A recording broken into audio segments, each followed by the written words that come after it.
Okay, hello everyone, and welcome to the 10-minute chat. My name is Maris Tarellas, and here I have Beatrice Taylor. Hello. Today we have with us Nargiza.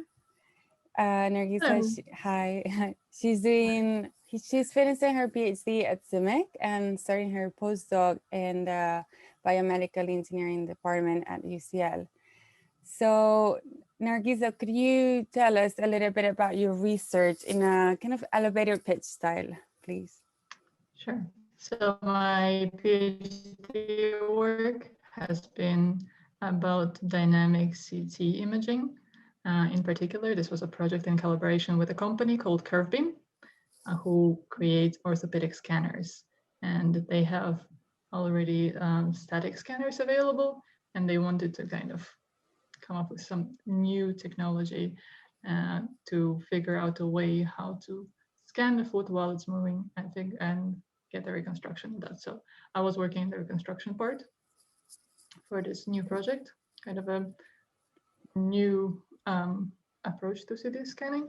And now my postdoc is going to be somewhat similar in the sense that we are also kind of breaking ground by doing some new X-ray imaging techniques. So in particular, I'm going to start at least with phase contrast imaging, which is a kind of a way to get more information out of X-ray data. So it's very exciting.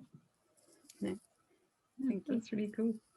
So now going to more like another type of question. I don't know if you know, Nargisa, but we're preparing kind of a series of workshops for called Period in the Workplace, and it's kind of to raise awareness about people who have periods and like get the conversation going a little bit more and get things such as like have free period products in the bathroom or like what people need, not to like know what people need, what people want, and to learn about it. So I asked you before the interview if you were okay with sharing with us your experience on how it is or your thoughts, or yeah. So if you want to share anything you want to around this topic with us, it would be great. Sure. Yeah. I'm very sad that periods are still a taboo topic in some places and for many people. It's very unfortunate considering something that at least half of the whole world population is dealing with. So in our line of work as PhD students, at least I haven't had the experience that my time would be restricted in any way. So I could choose when I work and when I don't work and when I go home. So I never had to explain to anybody that, oh, it's my period and I forgot my period projects at home. I could just say, I could just kind of pack up my things and go and say, okay, I'm leaving for today. I might come back later or not. So that's at least something that I find is. Do you think that's a luxury of being a student and a PhD student? And do you think that will change when you're a postdoctoral researcher? I think this is definitely one of the benefits of being in academia, that in general. So not just for PhDs, but also for postdocs. I think that there is definitely this luxury of choosing, as long as you get work done. I think there is much less of this restriction of you have to be in the office from this time to this time.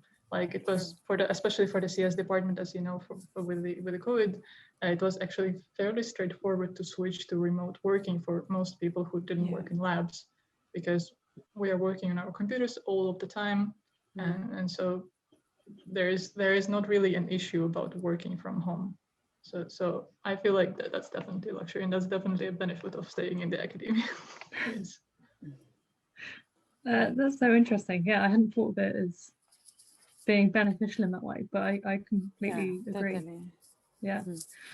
So we were also wondering is sort of being a researcher, it can be quite a difficult process of sort of trying lots of things out and potentially failing with your work and sort of processing those failures and sort of how you bounce back from it and sort of more intellectually like how you get around it. And we're wondering if you'd sort of experienced things like that in your work and how you resolved it. Yeah, so right. Well, I've always well, not always. At some point in my life, I realized a very important lesson, which I try to share with as many people as possible, which is that failing is really important. it's really, really important to fail, especially if you were brought up in kind of the environment which expected you to succeed a lot.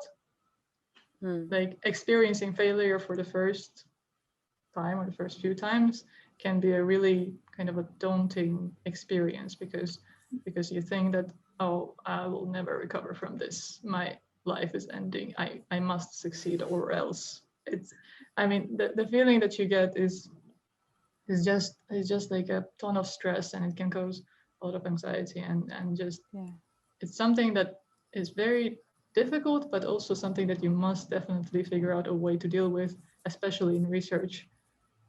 Because if you think that you must succeed at all times in research, research might not be for you. because a PhD project, it tends to be a singular, for the most part, a singular kind of project for the duration of 3 to 4 years. And if you think that you're able to somehow just progress exclusively, like in a positive direction during that time, it's not going to happen. So it's very, very important to learn to fail.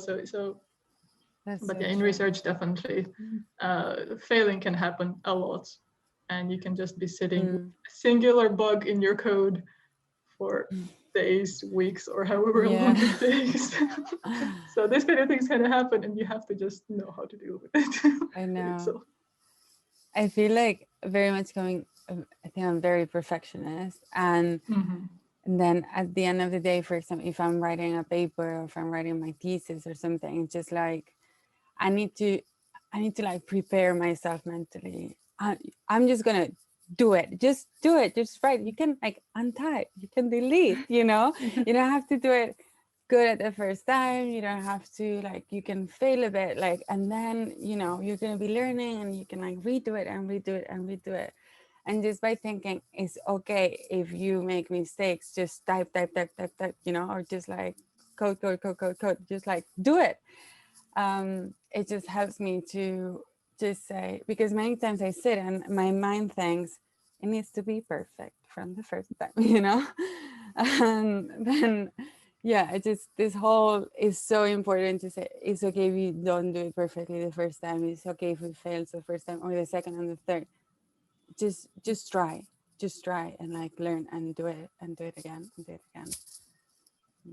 There's a fun story which is relevant here, which was that there was a class of students, a pottery class, and the students were split into two groups. One group was told to make the perfect pot, and the other class, one half was told to make a perfect pot, and then the other half was told to make as many pots as they can within a certain amount of time. And as you can imagine, what this story is leading to, the people who spend time on perfecting the pot, the singular pot, were able to produce only one pot, and the quality of that pot in the end was not better, as a matter of fact, possibly worse compared to many of the pots that people who just made many pots achieved. So that's so nice. This is an important lesson to remember. I will remember my story next time I sit to write my transfer report, like the pots. That's a good idea. Yeah, thank you. Would you give any advice to women that are starting in computer science or in this like world, this career path? Yeah, sure. Let's see. So one thing that I think might be a nice, fun thing. So of course, try hard, but not too hard. Try to fail, things like this, the usual stuff.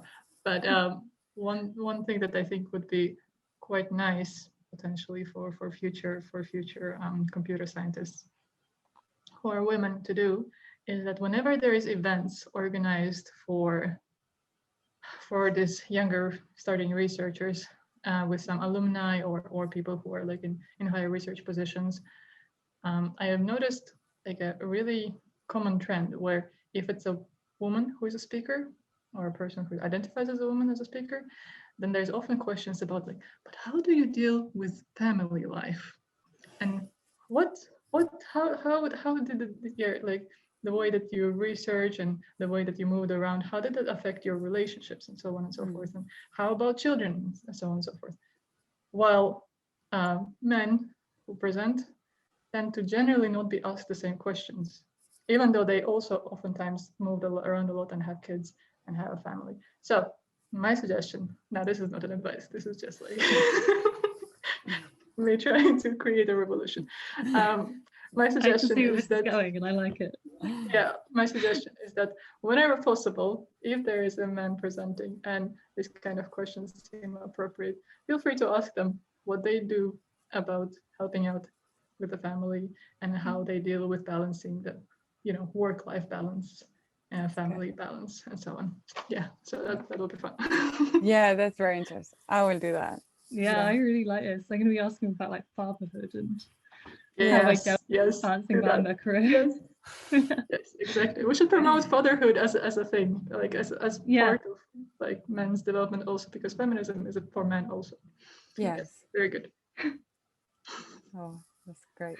So I think that brings us to the end of our roughly 10-minute interview. Yes.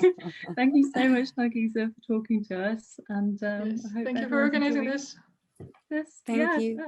Thank you too. Thanks for joining us. Yeah. Bye. Bye.